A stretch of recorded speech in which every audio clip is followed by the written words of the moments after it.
Hi folks, today we are packing and loading a portable container for household moving. We will do our best, but it looks that the customer has way more items to move than the container can hold.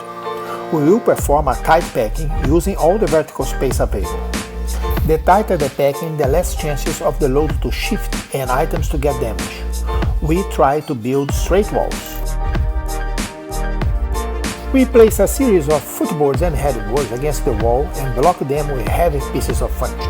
We avoid stacking too many boxes in the same column. We place dressers on their sides and boxes on top of them. We bring in a table. We will put two parts of a sectional on top of it. We position boxes and other items under the table to optimize space. We will finish the job loading a mattress and applying a last layer of tie-down ratchets. If you enjoyed our video, please like it. Hit the subscribe button below.